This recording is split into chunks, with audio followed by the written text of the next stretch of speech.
Pete Rose died at 83, and honestly, the way he lived his final decades was truly sad. The man who once hustled his way into baseball history ended up hustling for autographs in Las Vegas casinos, banned from the sport he loved most. His death on September 30th, 2024, marked the end of a tragic fall from grace that lasted over 3 decades. But let's go back to when Pete Rose was actually worth celebrating. Before he became baseball's most famous outcast, Rose was legitimately one of the greatest players who ever lived. This guy earned the nickname Charlie Hustle because of how hard he played every single game. He would dive headfirst into bases, sprint to first base on walks, and play with an intensity that made other players look lazy. His numbers were absolutely incredible. Rose holds 4 major baseball records that might never be broken. He had 4,156 hits, played in 3,562 games, had 14,053 at-bats, and collected 3,215 singles. These aren't just good numbers, they're mind-blowing numbers that show how long and how well he played the game. Rose was part of something special in Cincinnati called the Big Red Machine. This team won back-to-back World Series titles in 1975 and 1976, and Rose was right in the middle of it all. He played alongside other legends like Johnny Bench and Joe Morgan, but Rose was often the heart of that team. His hustle and determination set the tone for everyone else. In 1973, Rose won the National League Most Valuable Player Award. He also won the World Series MVP in 1975. He made the All-Star team 17 times and won 3 batting titles. In 1985, he broke one of baseball's most sacred records when he got his 492nd hit, passing Ty Cobb as the all-time hits leader. The crowd went crazy that night, and Rose seemed destined for the Hall of Fame. What do you think Pete Rose's biggest mistake was? Was it the gambling itself, or was it lying about it for so many years? Drop your thoughts in the comments below, and make sure to subscribe because we're just getting to the really sad part of this story. But then 1989 happened, and everything changed forever. While Rose was managing the Cincinnati Reds, rumors started spreading that he was betting on baseball games. This wasn't just any rumor either. People were saying he bet on his own team's games, which is basically the worst thing you can do in baseball. Major League Baseball took these accusations very seriously. They hired a lawyer named John Dowd to investigate what Rose was really doing. Dowd talked to Rose's friends, his bookmakers, and anyone else who might know the truth. What he found was pretty damning. The investigation showed that Rose had a serious gambling problem. One of his former friends said Rose lost $450,000 in just 3 months during 1987. That's an enormous amount of money, especially back then. But the worst part was that Dowd found evidence that Rose bet on 52 Cincinnati Reds games in 1987 alone. This violated baseball's Rule 21, which is probably the most important rule in the sport. It says that anyone who bets on a game they're supposed to be playing or managing gets banned permanently. No exceptions, no second chances. This rule exists because of the Black Sox scandal in 1919, when players threw the World Series for money. Rose could have fought these charges in court, but instead he made a deal. On August 24, 1989, he agreed to be placed on baseball's permanently ineligible list. In exchange, Major League Baseball wouldn't officially say he was guilty. Rose probably thought he could get reinstated later, but that never happened. Just 1 week after this agreement was signed,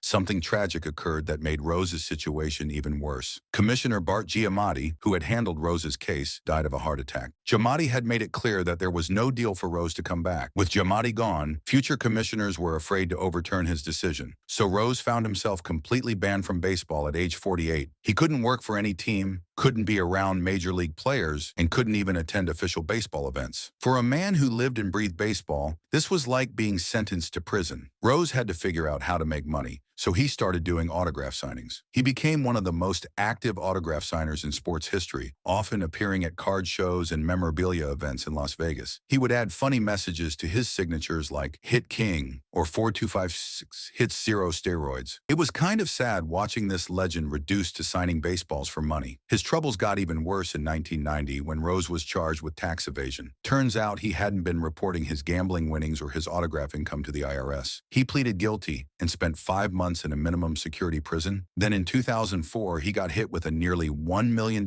tax lien for more unpaid taxes. For 15 years after his ban, Rose kept denying that he ever bet on baseball. He would go on TV shows and interviews swearing he was innocent, but polls showed that 84% of baseball fans believed he was lying. His reputation kept getting worse and worse. Then in 2004, Rose finally admitted the truth in his autobiography called My Prison Without Bars. After lying for 15 years, he confessed that yes, he had bet on baseball games, but he claimed he only bet on his team to win, never to lose. He thought this made it less bad somehow. Most people saw this confession as fake and calculated. Rose wasn't being honest because he felt guilty. He was being honest because he thought it might help him get back into baseball. The timing was too convenient, and the confession felt like another manipulation. In 2015, the current commissioner Rob Manfred reviewed Rose's case and denied his request for reinstatement. Manfred said Rose hadn't shown any real change in his life and was still gambling on other sports. Even worse, Manfred said documents proved that Rose's claim about only betting on his team to win was a lie. Rose spent his final years still signing autographs and still hoping to get into the Hall of Fame. He never really took full responsibility for what he did, and he never seemed to understand why people were so angry at him. His life became a sad cycle of appearances at memorabilia shows and failed attempts to get reinstated. The really tragic part about Rose's later years was how bitter and defensive he became. Instead of showing genuine remorse, he often acted like he was the victim in all this. He would complain about being treated unfairly and argue that other Hall of Famers had done worse things. This attitude made it even harder for people to forgive him. Rose also seemed to miss the bigger picture about why his gambling was so damaging to baseball. The sport depends on fans believing that games are fair and honest. When a manager bets on his own team, it raises questions about whether he's making decisions to help his team win or to help his bets pay off. Even if Rose only bet on his team to win, he was still putting his gambling ahead of his responsibilities as a manager. His pattern of lying and then finally confessing only when it might help him showed a lack of real character growth. People might have been more forgiving if he had admitted his mistakes right away and shown genuine change over the years. Instead, Rose seemed more interested in managing his image than actually becoming a better person. The comparison to Shoeless Joe Jackson is interesting too. Jackson was banned over 100 years ago for the Black Sox scandal, but many people believe he was innocent or at least not as guilty as the other players. Rose, on the other hand, clearly broke the rules and then lied about it for decades. When Rose died in September 2024, something unexpected happened. In May 2025, Commissioner Manfred made a surprising announcement. He removed Rose from the permanently ineligible list, along with Shoeless Joe Jackson and 16 other dead players who had been banned. Manfred's reasoning was that permanent bans are meant to protect baseball from living people who might cause problems. Once someone dies, they can't hurt the game anymore, so the ban should end too. This decision means Rose is now eligible to be considered for the Hall of Fame. But here's the thing, being eligible doesn't mean he'll get in. The Hall of Fame has its own rules, and back in 1991, they voted to keep out anyone on baseball's banned list. Now that Rose is off that list, a committee called the Classic Baseball Era Committee will decide if he deserves to be inducted. This committee meets in December 2027, and Rose would need 75% of their votes to get in. Even in death, the debate continues about whether his amazing playing career outweighs his gambling scandal and years of lying about it. Pete Rose's story is ultimately about wasted potential and poor choices. He had everything a baseball player could want: talent, records, championships, and respect. But he threw it all away because he couldn't stop gambling and couldn't tell the truth when he got caught. The saddest part might be that Rose never seemed to truly understand what he had lost. He spent his final decades as a bitter, banned legend, signing autographs for strangers instead of coaching young players or working in the game he claimed to love so much. So what do you think? Should Pete Rose be in the Hall of Fame now that he's dead, or should his gambling and lying keep him out forever?